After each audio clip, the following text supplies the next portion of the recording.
পনির বানানোর জন্য মেন উপকরণ হচ্ছে পনির। এখানে 200 গ্রাম পনির রয়েছে, ঠিক আছে। এখানে টমেটো রয়েছে, ঠিক আছে। এখানে 3টে টমেটো কেটেছি, এটা মানে পিউরি করব মিক্সিতে। তোমরা চাইলে টমেটোর কেচাপ যেটা রয়েছে সেটাও তোমরা ইউজ করতে পারো, বাট আমি এখানে টমেটোটা দিয়েই করবো। আর এটা হচ্ছে লঙ্কা রয়েছে, লঙ্কাটা তোমরা নিজেদের ঝাল অনুযায়ী দেবে, যেহেতু মশলা একটু ঝাল ঝাল দরকার, ঠিক আছে। আর বাকি উপকরণগুলো আমি যখন রান্না করব তখন তোমাদেরকে দেখাবো।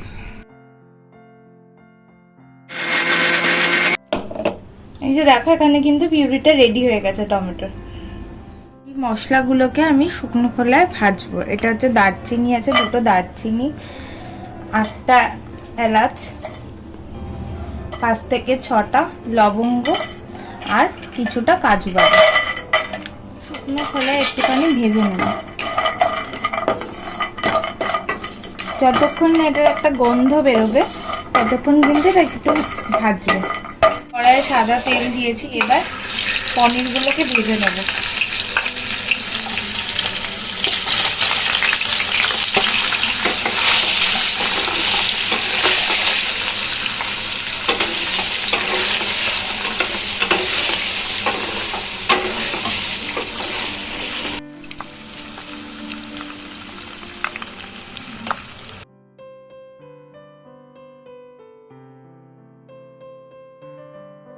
এই যে দেখো, এইটা হচ্ছে পনিরটা ভাজার পর। পনিরটা ভাজলে যেহেতু একটু শক্ত হয়ে যায়, সেই কারণে এটাকে রুম টেম্পারেচার জলের মধ্যে এটা চুবিয়ে রাখবো, যাতে সফট ব্যাপারটা থাকে, মানে উপরটা ভাজাও থাকলো আর ভেতরটা সফটও থাকলো।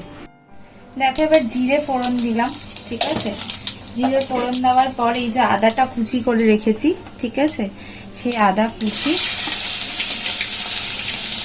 আর এই লঙ্কা কুচিটা দিয়ে দেবো।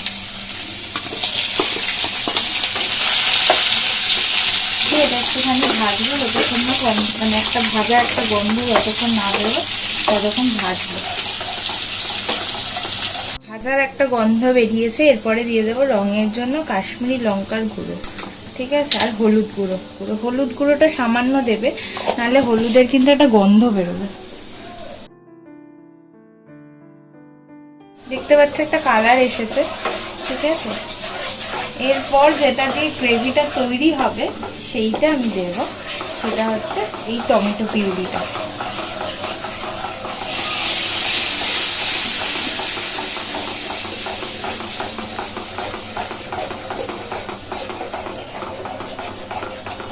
নুনটা পরিমাণ মতন দেবে, ঠিক আছে।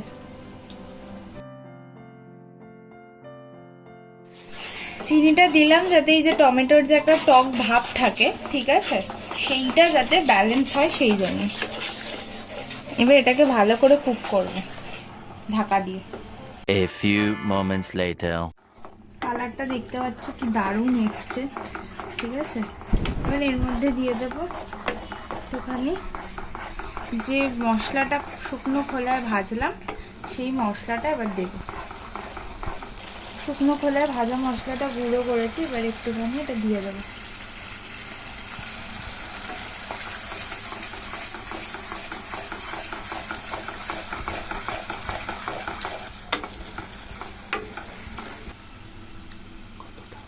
দু চামচ মতন দই দেবো।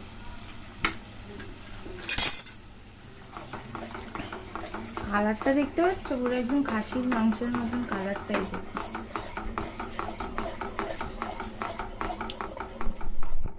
আচ্ছা, তোমরা কিন্তু টক দইটা তোমরা সবাই জানো যে একটু ফেটিয়ে, নুন দিয়ে একটুখানি ফেটিয়ে দেবে, আর নুনের সাথে একটুখানি ময়দাও দিয়ে দেবে, তাহলে এই ডিম ডিম ব্যাপারটা।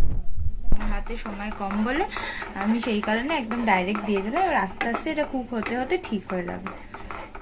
আচ্ছা, টেক্সচারটা দেখতে পাচ্ছ। এবার এর মধ্যে দিয়ে দেবো হচ্ছে একটুখানি কসৌরি মেথি। খুব বেশি দেবো না, নাহলে তিতো হয়ে যাবে, ঠিক আছে। দেখতে পাচ্ছ তেল, দেখতে পাচ্ছ তেল ছেড়ে এসেছে। এবার আমি দিয়ে দেবো হচ্ছে এর মধ্যে জল। এবার এটা একটু ফুটবে, ফোটার পর আমি পনিরগুলো দিয়ে দেবো এর মধ্যে। 5 minutes later. দেখো, এবার জল থেকে তুলে পনিরগুলো দিয়ে দিচ্ছি ঝোলে। মশলা মানিয়ে হচ্ছে একটু গাঢ় ব্যাপারটা হবে, আর পনির দিলে এমনি ঝোলটা টেনে নেবে। এটা তোমরা রুটি দিয়েও খেতে পারো, পোলাও দিয়েও খেতে পারো, ঠিক আছে, তোমাদের যেটা ইচ্ছা হবে, ঠিক আছে। বাট এই বলে ভাত দিয়ে খাওয়া যায় না এটা, ঠিক আছে। কিন্তু তোমরা এই পোলাও, ফ্রাইড রাইস, নান, রুটি, তন্দুরি রুটি এগুলোর সাথে খেতে পারো। এবার এটা একটু ঢাকা দিয়ে রাখো। Later. তো দেখতে পাচ্ছ টেক্সচারটা, রান্না কিন্তু রেডি। এবার জাস্ট গার্নিশিং এর জন্য একটুখানি ধনে পাতা দিয়ে দেবো, তো বিষয়টা একটু কালারফুল লাগে দেখতে।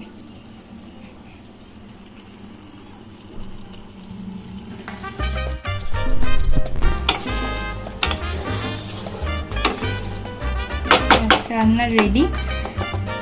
তো এই ছিল হচ্ছে আজকের রেসিপি। তো রেসিপিটা তোমরা বাড়িতে বানিয়ে আমাকে কমেন্ট বক্সে জানিও। আর ভিডিওটা ভালো লাগলে জানো কি করতে, ভিডিওটা ভালো লাগলে একটা লাইক করবে, কমেন্ট করবে, আর পাশে সাবস্ক্রাইব করে বেল আইকনটা প্রেস করে দেবে। তো সবাই ভালো থেকো, সুস্থ থেকো, টাটা।